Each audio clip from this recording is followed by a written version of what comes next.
10 साल में अगर हम वहीं के वहीं खड़े हैं और कोई ऐसा कुछ न दिख रहा हो और परिणाम जो रिजल्ट आए हैं यूपी के, उसमें दिखाई दे रहा है कि आपने कितना काम किया है। सभापति महोदय, अगर ये सब कुछ अच्छा किया होता तो क्या परिणाम ऐसे आए होते? जहां हारे ही नहीं हैं आप, सीटें ही कम नहीं हुई हैं। देश के प्रधानमंत्री जी भी वोट से हारे हैं, वोट से हारे हैं। जो कभी 5 लाख तक जीतना था जिन्हें, या 10 का टारगेट बनाया था, कितने से जीते? तो कम से कम इन चीजों को तो देखें। मैं जब सुनता हूं सत्तापक्ष लोगों को तो मुझे वो लाइनें याद आ जाती कि वो झूठ बोल रहा था, बड़े सलीके से मैं एतवार न करता तो और क्या करता।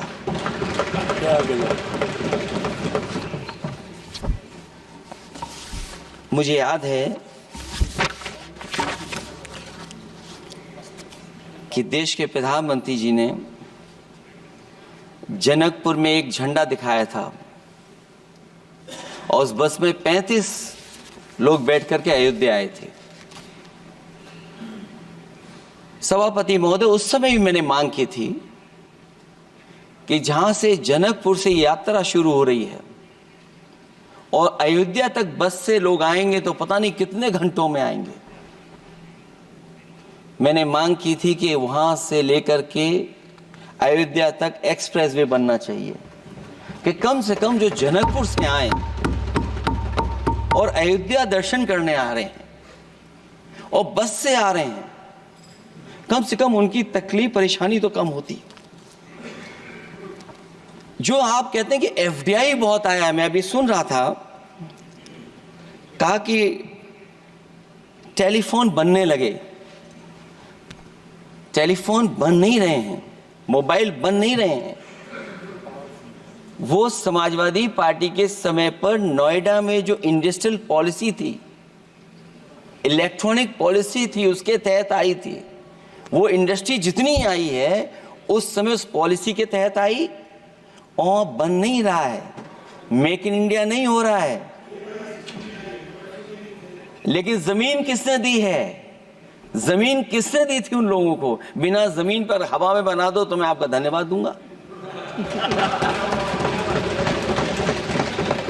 उस पॉलिसी के तहत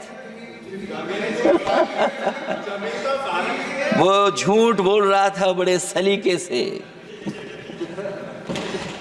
आप कह रहे हैं कि एफडीआई लाए हैं हम लोग। एफडीआई, अगर पूरे देश का हम एफडीआई देखें तो उत्तर प्रदेश को कितना एफडीआई मिला है? सभापति महोदय, अगर 1% से ज्यादा भी एफडीआई उत्तर प्रदेश को मिला हो तो बताइएगा आप। जो प्रोजेक्ट डिले हो रहे हैं, जिसकी वजह से कॉस्ट ओवररन हो रही है, उसका जिम्मेदार सभापति महोदय कौन है? डबल इंजन की सरकार है। लखनऊ में भी सरकार आपकी है, दिल्ली में भी सरकार आपकी है। आखिरकार ऐसा क्यों हो रहा है? और आज ही जब सदन में सभापति महोदय हम लोग आए हैं तो एक और रेल एक्सीडेंट की खबर सुनी है। जब से ये सरकार आई है, रेल एक्सीडेंट्स और पेपर लीक में कंपटीशन चल रहा है कि कौन आगे जाएगा।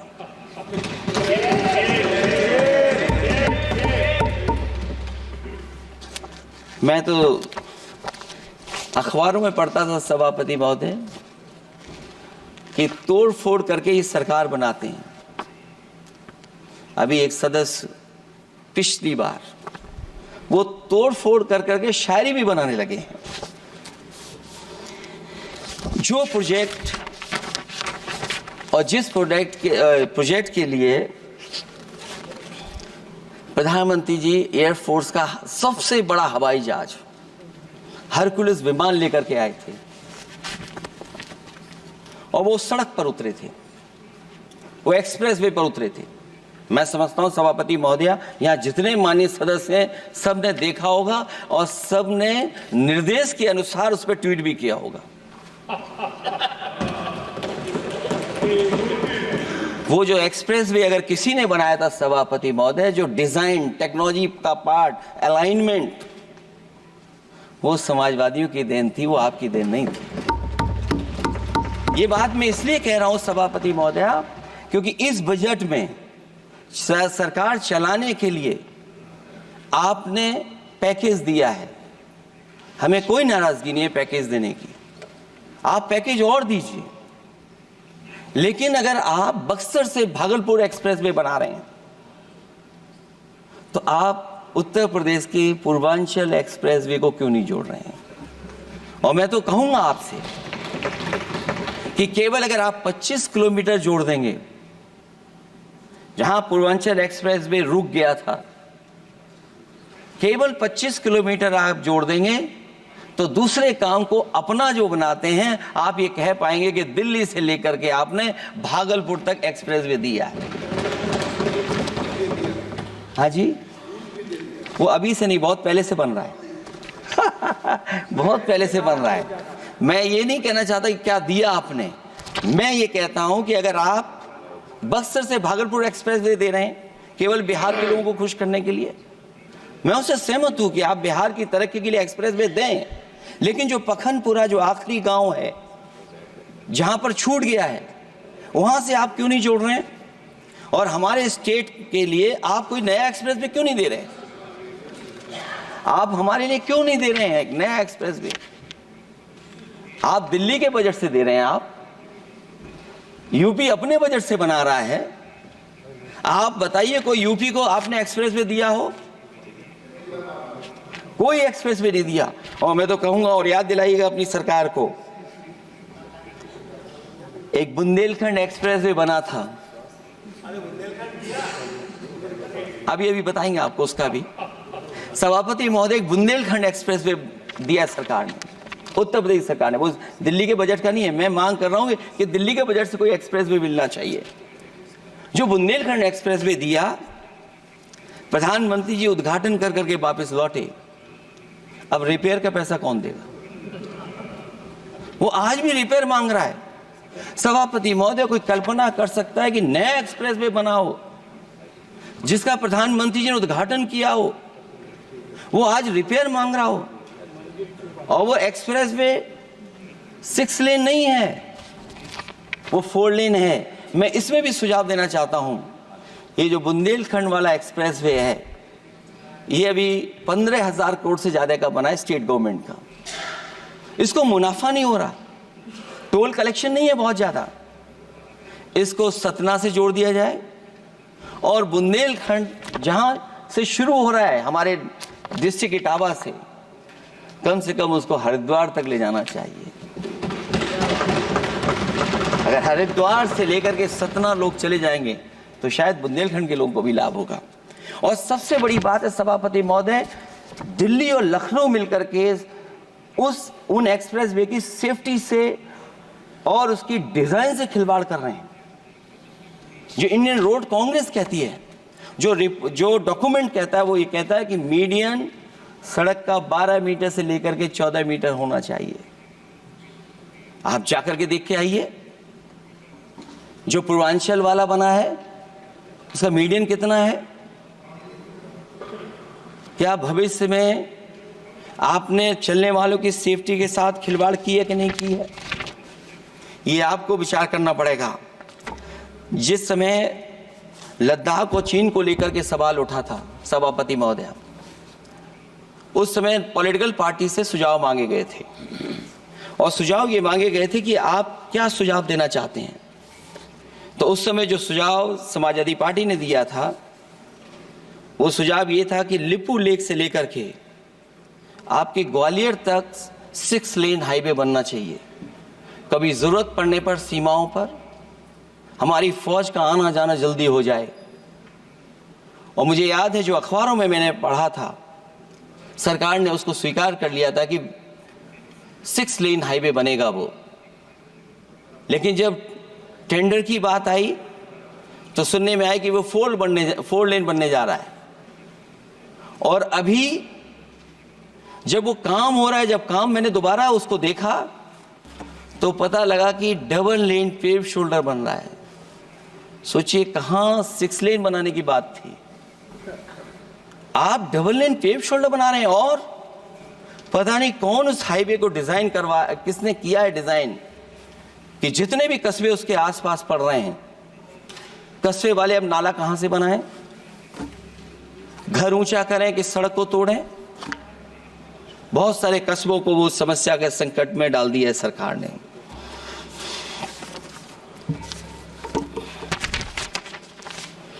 जो सरकार मंचों से ये कहती थी कि हम किसानों की आय दोगुनी कर देंगे, आज तो 11 साल हो गए सरकार को। किसान की आय दोगुनी हो गई क्या सरकार बताए? और अभी मैं बहुत सारे माननीय सदस्यों को जब सुनता हूं तो वो कहते हैं कि हम एमएसपी दे रहे हैं। अगर आप एमएसपी दे रहे हैं तो उसकी कानूनी गारंटी क्यों नहीं दे रहे हैं? आप कानूनी गारंटी दीजिए। और फिर कई बार सुनने को मिलता है कि हॉर्टिकल्चर क्रॉप्स के लिए आप क्या कर रहे हैं, उसके एमएसपी की कब तैयारी करेंगे आप? और फिर आय दोगुनी में आप कितना देंगे किसान को? जो पिछले बार बजट में कहा गया था कि एग्रीकल्चर इंफ्रास्ट्रक्चर के लिए 1 लाख करोड़ देश को मिलेगा। अगर 1 लाख करोड़ देश को मिला होगा एग्रीकल्चर इंफ्रास्ट्रक्चर को, तो कम से कम यूपी का शेयर कुछ तो रहा होगा। सभापति महोदय, सरकार ने अगर एक भी मंडी बनाई हो तो बता दें। हाँ, ये अलग बात है कि अगर आप कोई चीज सुधारने के लिए कोई परिवर्तन कर रहे हैं, स्टोरेज के लिए किसी को पहले ही बता दे रहे हैं, वो बात अलग है। लेकिन किसान कहां जाएगा जहां उसको रेट मिलेगी? और फिर ये इस बजट में कहा जा रहा है कि हम 109 high yielding and climate resilient varieties लाएंगे।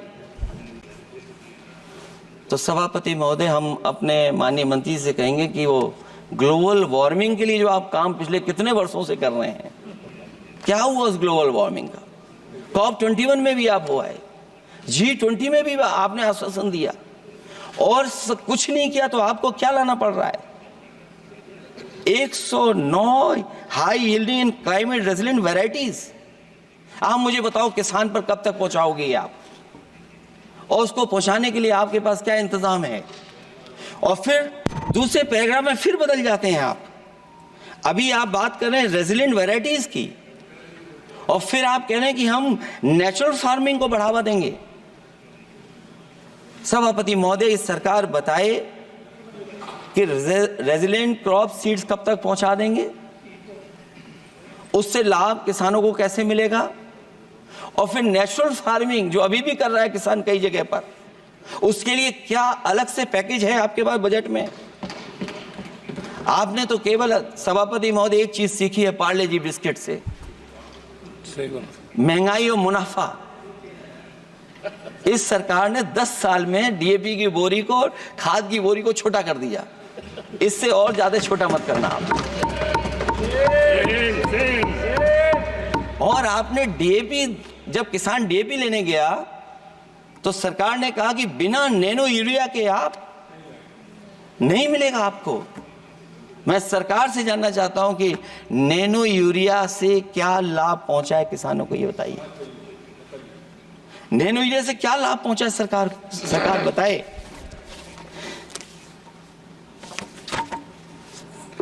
हमारे यहां बड़े बड़े आयोजन हुए सभापति महोदय,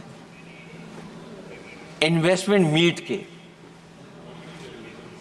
बड़े बड़े आयोजन हुए इन्वेस्टमेंट मीट के, और 5 लाख करोड़ के एमओयू साइन हो गए।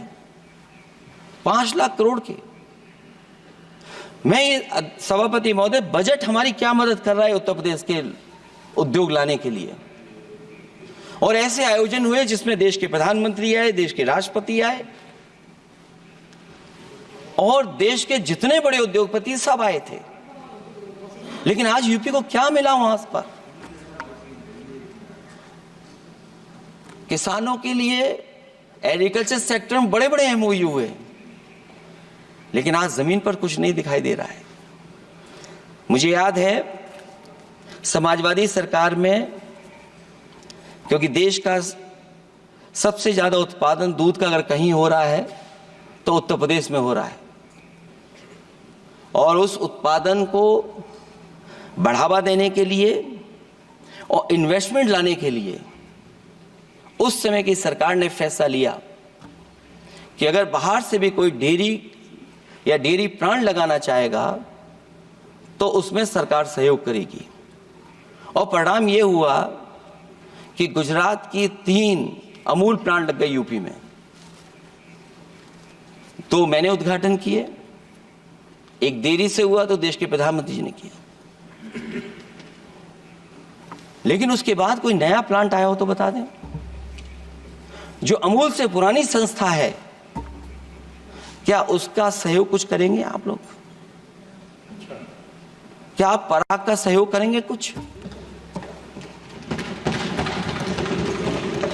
न केवल दूध उत्पादन में उत्तर प्रदेश आगे है, बल्कि चीनी में और गन्ने की पैदावार में भी कभी आगे कभी पीछे होता है। किसानों को भरोसा दिलाया गया था कि उनकी भी आय दोगुनी हो जाएगी, उनको भी बहुत सुविधाएं दी जाएंगी, बिजली फ्री दी जाएगी। सभापति महोदया, उन्हें फ्री बिजली नहीं दी सरकार।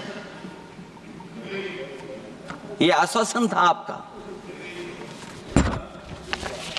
और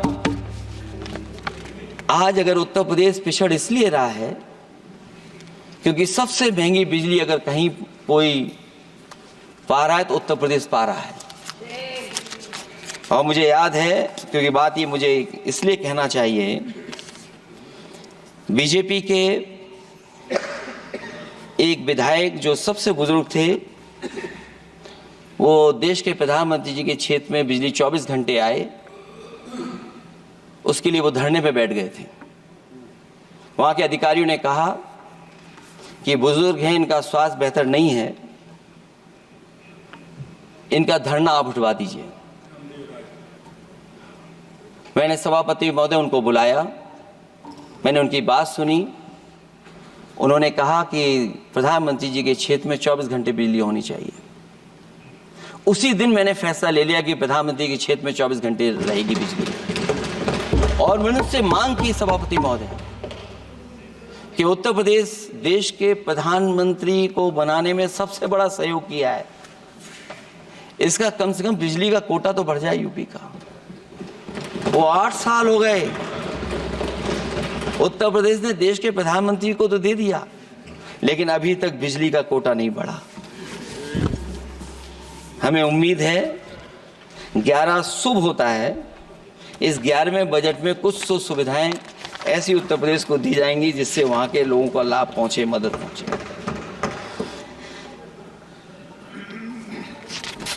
जहां किसान आत्महत्या कर रहा है,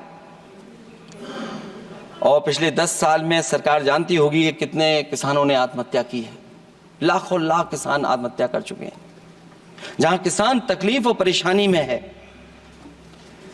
वहीं सबसे ज्यादा अगर संकट किसी चीज पर आया तो वो नौकरी पर आया है, रोजगार पे आया है। जब सरकार का बजट मैं पढ़ता हूं तो जो स्कीम्स लाई जा रही हैं उसमें, क्या ये स्कीम नौजवान को पक्की नौकरी दिलाएगी? क्या इन स्कीम से 5,000 रुपए देकर के आप नौजवान का भविष्य बनाना चाहते हैं? आप क्या दे रहे हैं आप? और मुझे तो ये लगता है कि जो वर्क फोर्स आप बना रहे हैं ट्रेनिंग देकर के सरकार के पैसे से, अंतोगत्वा इनको भी एक्सप्लॉइट वही लोग करेंगे, उद्योगपति। आखिरकार जब इतनी टेक्निकल, इतनी ट्रेन फोर्स होगी, तो आप ये मुझे बताइए कि उसके भविष्य क्या होगा। अगर इतने बड़े पैमाने पे आप ट्रेनिंग करा रहे हो, सरकार का बजट उसमें खर्च हो रहा है, तो सभापति महोदय उनका भविष्य क्या होगा 5 साल के बाद?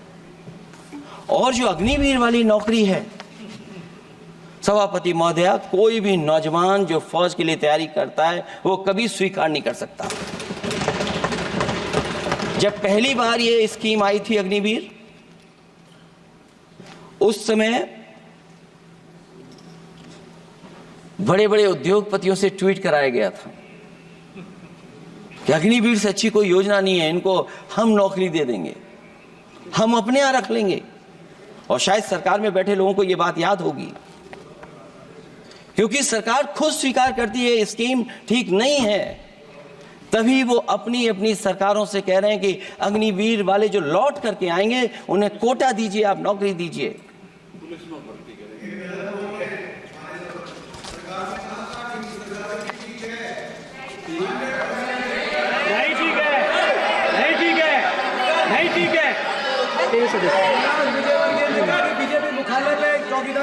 सभापति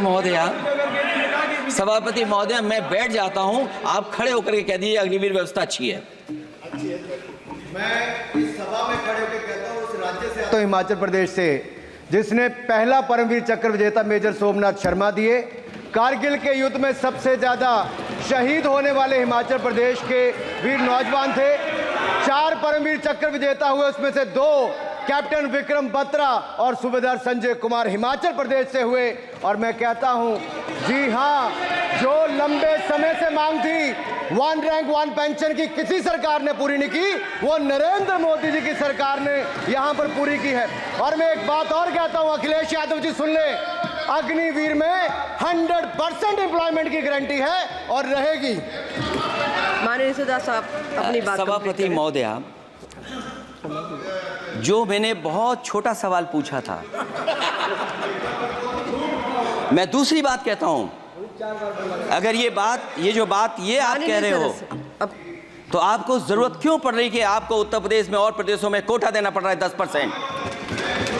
सभापति महोदया, सभापति महोदय, सभापति महोदय, बैठी सभापति महोदय, जहां तक परमवीर, रुक जाइए,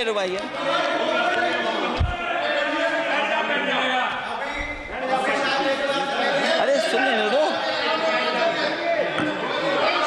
माननीय सदस्य आप अपनी सभापति महोदया, सभापति महोदय, चैल जानते हैं आप कहाँ हैं? चैल जानते हैं आप कहाँ हैं? कभी गए हो उस मिलिट्री स्कूल में? मैं खुद मिलिट्री स्कूल का पढ़ा हूँ। और आप परमवीर चक्र की बात कर रहे हो, तो हम भी तमाम नाम गिना सकते हैं कितने परमवीर चक्र आग्रह कर रही हूँ, आपस में चर्चा न ये सभापति महोदया, ये सभापति महोदया, जी 1 मिनट से भी कम, मैं आपके सामने कहना चाहता हूं, ये तो केवल मिलिट्री स्कूल गए हैं। मैं आज भी टेरिटोरियल आर्मी के 124 रेजिमेंट में कैप्टन के रैंक पे अपनी सेवाएं दे रहा हूं। अखिलेश जी, केवल ज्ञान मत बांटिए, राहुल गांधी जी के साथ बैठकर अब वाहे बुलाने का झूठ बोलने की आपको आदत पड़ गई। प्लीज बैठिए, प्लीज।